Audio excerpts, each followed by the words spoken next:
नमस्कार, देश न्यूज देख रहे हैं आप और मैं हूं आपके साथ दामिनी गौर। बुलेटिन की शुरुआत करेंगे आज की कुछ खास खबरों से।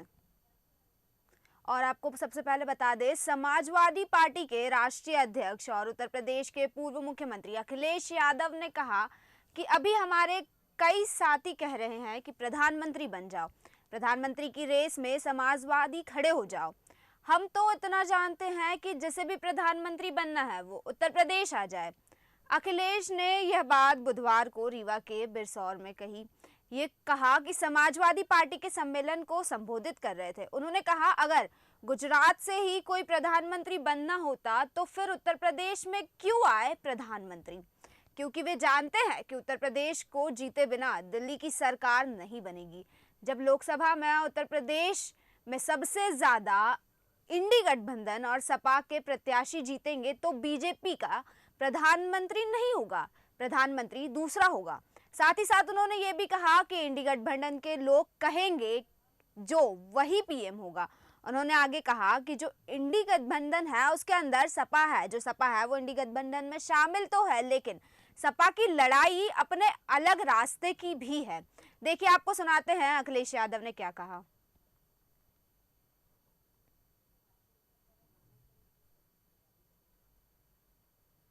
लेकिन दिल्ली का रास्ता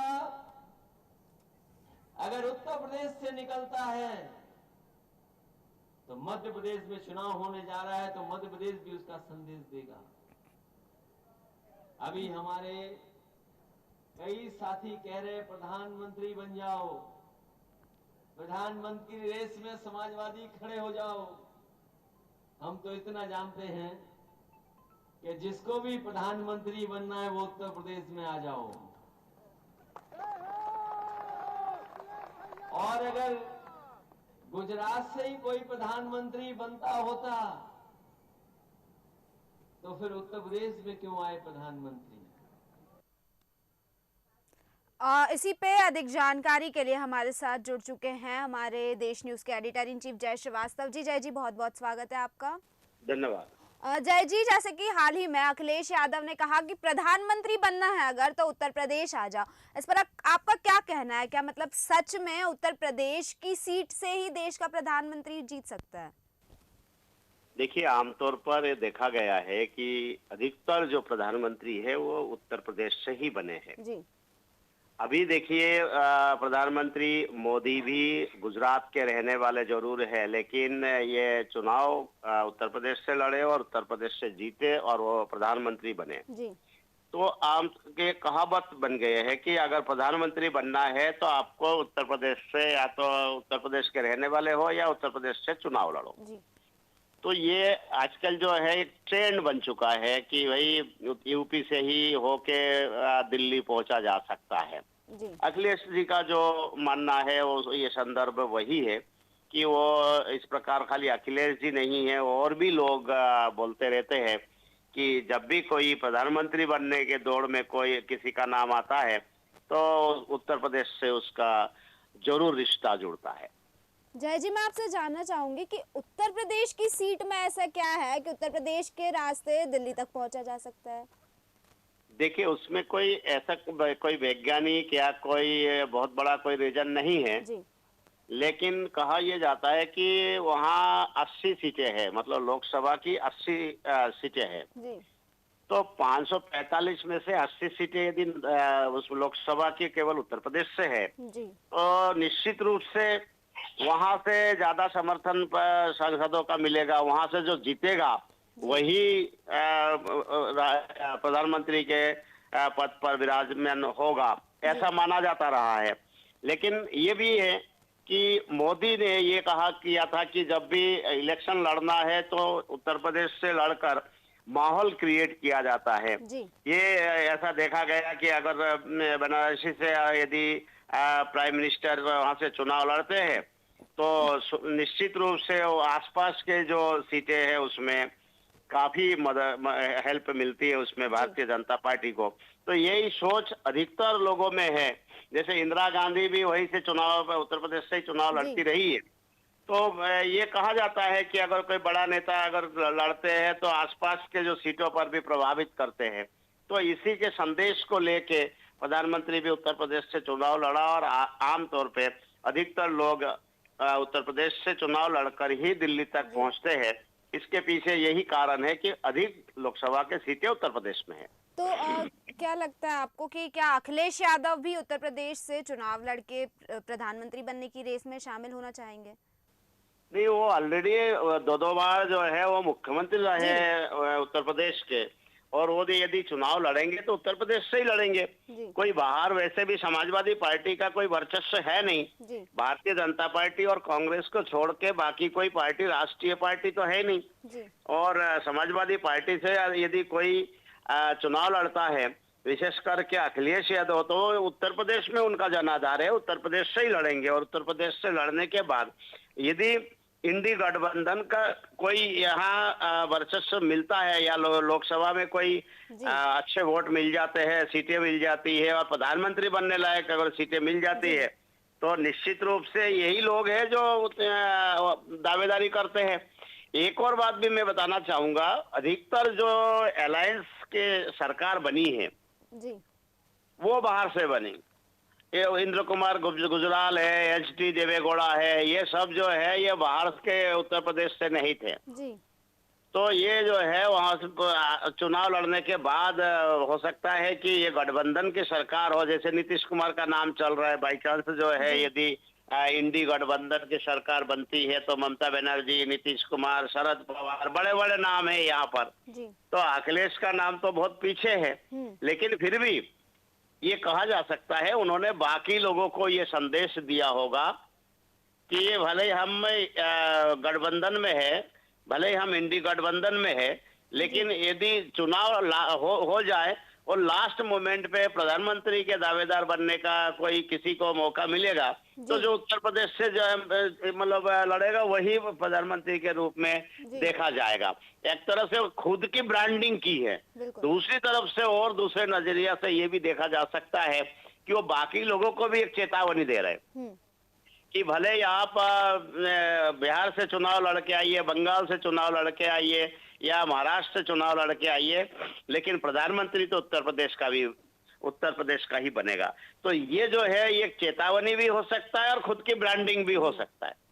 बहुत बहुत शुक्रिया आपका जय जी हमारे दर्शकों के साथ जुड़ने के लिए। तो वहीं आपको बता दें कि हो सकता है कि अखिलेश यादव खुद की ब्रांडिंग कर रहे हैं या फिर चेतावनी दे रहे हैं। खैर देखना दिलचस्प होगा कि इस बार इंडी गठबंधन जो है उससे चुनाव अगर उत्तर प्रदेश से लड़ा जाता है तो कौन प्रधानमंत्री बनता है, अगर बहुमत मिलता है तो। वहीं अब अगली खबर पर आते हैं और आपको बता दें राष्ट्रपति द्रौपदी मुर्मू ने बुधवार को जबलपुर में 450 करोड़ से बनने वाले हाईकोर्ट के नए भवन का शिलान्यास किया।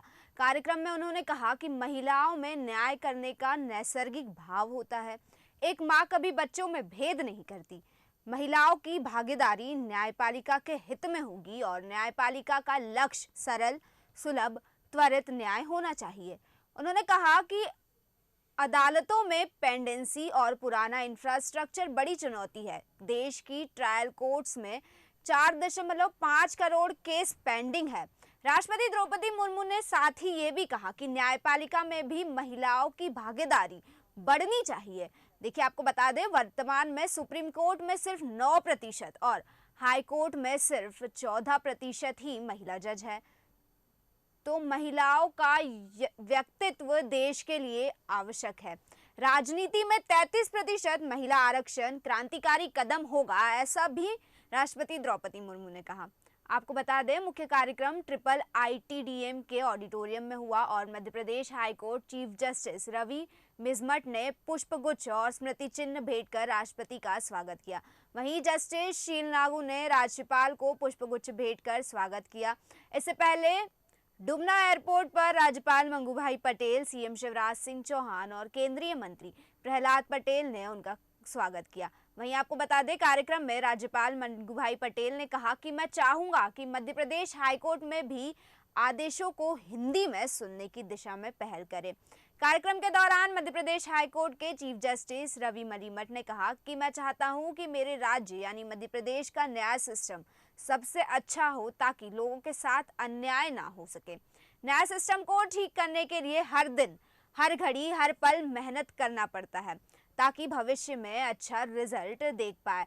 तो इस तरह से राष्ट्रपति द्रौपदी मुर्मू ने शिलान्यास के दौरान कई सारी चीज़ें कही। वहीं पे मंगू भाई पटेल जो कि राज्यपाल है, उन्होंने भी न्याय सिस्टम को लेकर कई बातें कही। वहीं अब अगली खबर पर आते हैं और आपको बता दें कि मणिपुर के मेताई और कुकी समुदाय के बीच 3 मई से जारी हिंसा थमने का नाम नहीं ले पा रही है।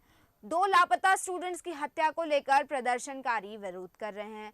उधर आपको बता दें कि 27 मई को भीड़ ने थाउबल जिले में बीजेपी ऑफिस में आग लगा दी। इसके अलावा इम्फाल में बीजेपी प्रेसिडेंट शारदा देवी के घर पर भी तोड़फोड़ की गई।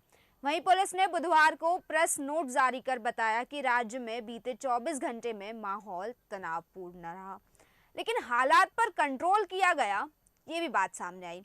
हिंसा से जुड़ी घटनाओं को लेकर 1697 लोगों को हिरासत में लिया गया है। आपको बता दें, स्टूडेंट मर्डर केस की जांच के लिए सीबीआई के स्पेशल डायरेक्टर अजय भटनागर अपनी टीम के साथ स्पेशल फ्लाइट्स में इम्फाल पहुंचे हैं। वहीं हिंसा की आग में जल रहे मणिपुर के साथ ऐसा हो रहा है कि राज्य सरकार तब भी कुछ नहीं कर पा रही थी और अब भी कुछ नहीं कर पा रही है। जब हिंसा की शुरुआत हुई थी उस दौर में भी कुछ नहीं किया गया। महिलाओं के साथ अत्याचार, स्कूल या कॉलेज जाते बच्चों की हत्या, ये सब बदसूरत है, लेकिन किसी को भी इसकी चिंता नहीं है। वैसे तो राजनीतिक इलाज भी दिखाई नहीं दे रहा है इस चीज का, और सैन्य तरीके से भी विवाद का हल नहीं किया जा सकता, क्योंकि राज्य के सभी नागरिक इस हिंसक आंदोलन में शामिल हैं। बुधवार को मैतेई समुदाय के 2 छात्रों के अपहरण के बाद उनकी हत्या कर देने का वीडियो सामने आने के मामले ने और गंभीर रूप ले लिया है इस हिंसा में।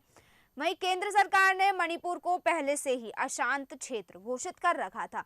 इस घटना के बाद इसका मियाद और ज्यादा बढ़ा दी गई है और अभी भी मणिपुर अशांत क्षेत्र घोषित है। मणिपुर में हिंसा लगातार जारी है। अलग अलग चीज़ों को लेकर महिलाओं के साथ अत्याचार हो रहा है, स्कूल जाते बच्चों के साथ अत्याचार हो रहा है। वहीं जो 2 स्टूडेंट्स लापता हो गए थे उसे लेकर भी अब हिंसा काफ़ी ज़्यादा भड़क गई है। कल बीजेपी ऑफिस में आग लगा दी गई। वहीं बीजेपी के एक मंत्री के घर पे तोड़फोड़ की गई, शारदा पवार के घर पे। तो इस तरह की हिंसाएं मणिपुर में लगातार जारी है। लेकिन यह सबसे बड़े सवाल ये उठ रहे हैं कि इन हिंसाओं पर काबू कैसे पाया जाए, क्योंकि इन हिंसाओं का ना तो कोई राजनीतिक हल दिख रहा है और ना ही सैन्य तरीकों से इन हिंसाओं पर काबू पाया जा रहा है। तो इन्हीं सब पर अधिक जानकारी के लिए हमारे साथ हमारी सहयोगी जुड़ चुकी है दिव्या मिस्त्री। दिव्या, बहुत बहुत स्वागत है आपका।